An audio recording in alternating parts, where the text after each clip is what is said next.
Salut et bienvenue dans cette newsletter autour des classiques de la collection Littéra. Je m'appelle Martin et vous me connaissez peut-être sous le pseudonyme de ma page, La Nuit sera mot. J'y parle de classiques, de romans contemporains, de philosophie, de poésie et de théâtre. Le classique du mois est un roman anglais que beaucoup croient connaître grâce à ses nombreuses adaptations, mais dont je vous recommande vivement d'entreprendre la lecture, vous allez voir pourquoi. C'est une histoire d'amour bien sûr, mais c'est aussi une étude sur les apparences, la morale et la société. Je vous parle bien d'Orgueil et préjugés de Jane Austen. Tout d'abord, un mot sur l'autrice. Jane Austen naît en 1775 dans une famille de la petite gentry anglaise. Son père est pasteur et sa mère vient d'une famille de nobles ruinés. Bref, elle grandit dans un monde où le rang social et l'apparence sont très importantes, et le manque de l'un ou de l'autre peut causer beaucoup de souffrance. Très tôt, elle se met à écrire, d'abord pour amuser sa famille. Mais derrière cette légèreté apparente se cache une finesse d'observation redoutable. Ses romans décortiquent la société anglaise du début du 19e siècle avec un humour acide et une précision chirurgicale. C'est une très grande erreur de considérer ses romans comme de simples amourettes. Vous allez voir que c'est bien plus profond que ça. Elle n'a publié que 6 romans de son vivant,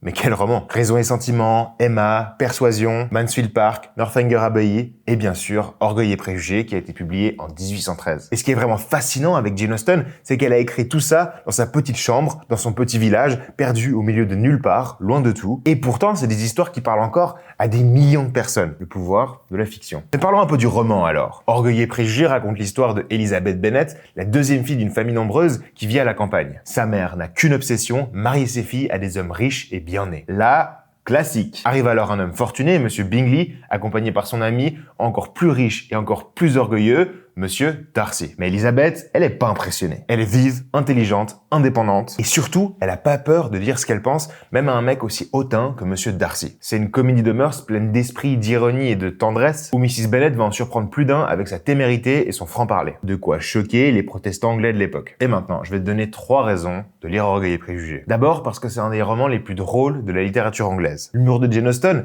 est subtil. Elle se moque autant des prétentions bourgeoises que des travers de ses héroïnes. Les échanges entre Elizabeth et Monsieur Darcy sont simplement savoureux. Vous allez vous prendre à relire les dialogues. Deuxièmement, parce que c'est une histoire d'amour moderne avant l'heure. Elizabeth Bennet, c'est pas une héroïne passive. Elle refuse d'épouser un homme qu'elle n'aime pas, même si c'est le choix le plus raisonnable. Elle incarne la lucidité, la liberté et la dignité. Quant à Darcy, lui, il va devoir apprendre à se défaire de son orgueil. C'est vraiment une histoire d'amour qui est basée sur l'évolution mutuelle et pas sur la domination, comme ça pouvait souvent être le cas à l'époque. C'est ce qui fait que c'est un roman moderne qui nous parle encore aujourd'hui. Et troisièmement, parce que c'est une critique sociale juste brillante. Sous la romance, Jane Austen livre une réflexion sur le mariage comme contrat économique, la place des femmes et la hiérarchie sociale. Ce monde où la vie laisse place à l'intérêt la désespère. Et on verra que prendre des décisions raisonnables a ses limites. Parce que oui, à quoi bon vivre si le cœur n'y est pas? Bref, Orgueil et préjugés nous rappellent que les mariages d'intérêt ont leurs limites et que pour être heureux, il faut aussi savoir écouter son cœur. Et comme le disait bien Pascal, le cœur a ses raisons que la raison ne connaît point. Alors voilà pour le classique du mois. On se retrouve le mois prochain pour une nouvelle lecture.